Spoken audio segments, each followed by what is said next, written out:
2026, nakapagpahinga na ba ang marami mula sa sunod-sunod na Christmas party na nangyari noong December? Lucky for those who were able to celebrate the Christmas season nang walang dinalaw o pinuntahan o pinrepair na family member who passed on. The reason why I mention this because as a funeral event planner, nung December ay nagkaroon pa rin ako ng mga pamilyang na-assist. So last quarter, we have calls almost every week. Minsan nagdodoble pa.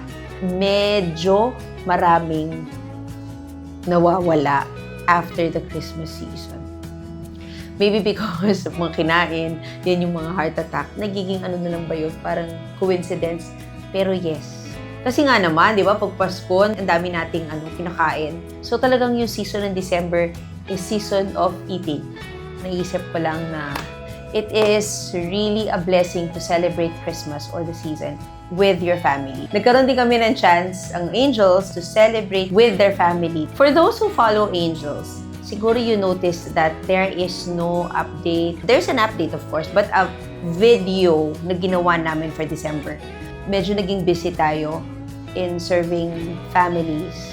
And nung time na medyo nawala na yung pag-serve natin sa mga pamilya who acquired Angels to serve them during their needs and funeral, yun naman yung time na I had to focus with the family. For my family, pinili ko yun dahil being exposed in an industry na almost every day ay mababalitaan mo na may death.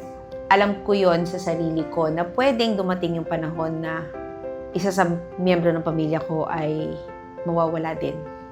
And I wholeheartedly accept that fact. So when my parents, yung mami ko, daddy ko, dumating na sila dito sa Manila, pati yung mga kapatid ko, I made sure that my focus is with them. So sa mga taong nag-message sa akin ng personal, nag-greeting ng both Merry Christmas and Happy New Year, yes, I was really holding myself on not touching my cellphone. Siyempre po, sinagot ako, isa dapat sagutin ko lahat. So, wala po. I'm very happy to say and very proud that my Christmas was spent with my loved ones. Ang ko lang doon, huwag nating antayin ang special occasion for us to celebrate. Let's celebrate every day. Let's celebrate life every day because every day must be celebrated with your family. Death is inevitable. Nobody knows kung kailan yun dadating sa atin. So what we can do is to celebrate. Ano daw? To celebrate. To celebrate life every day. Kasi minsan, kaya tayo natatakot kasi iniisip natin na paano pag nawala na sila? Doon na yung kinakatakot natin, di ba?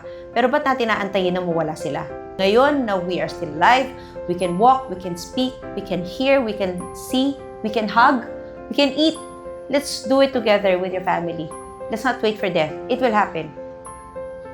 Pero ang maganda doon, kapag dumating yon, wala tayong what if in life because we've already did these beautiful things with our family when we are all alive. So, yon. Don't be scared in death because it's gonna happen to everyone. Ang matakot kayo is you're alive but you're not living your life. I always speak about death. I always talk about death. Why? In understanding death and knowing things that you will do when this time comes will make death bearable. Instead of getting scared in death, why not ipunin yung lahat ng celebration nyo, lahat ng memories nyo, para when that time comes, we are not going to focus on passing, but instead celebrating because you have so many memories to celebrate. Okay, so for 2026, what's my wish? For the angels, I pray that our angeling is not just work anymore. Nararamdaman ko na yun sa mga anghel. It's not just work for them. Ewan ko ba, for some reason, ang sasaya nyo, kahit na 4 na gabi na kayong puyat, masasaya pa rin kayo.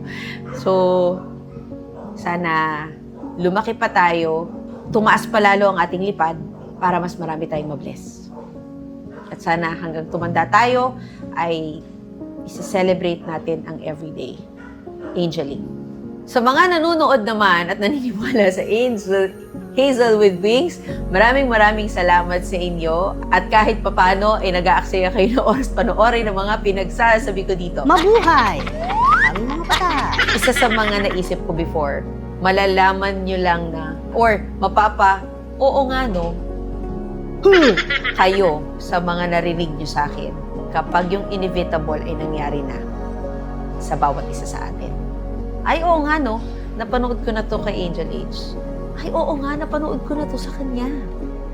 Or, kapag dumating naman yung time na eto na, babalikan nyo yung sinabi ko.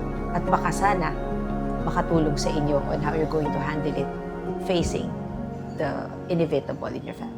Sana marami pa tayong matutunan sa isa't isa.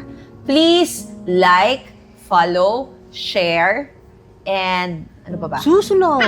Basta, tulungan nyo ko na maikalat ang kaalaman ko sa mga taong lito Remember that.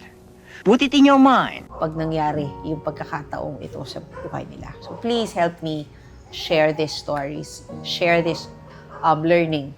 Pipilitin nating maging active pa this year. Makapag-share ng mas marami pang kaalaman or ano, what to do's.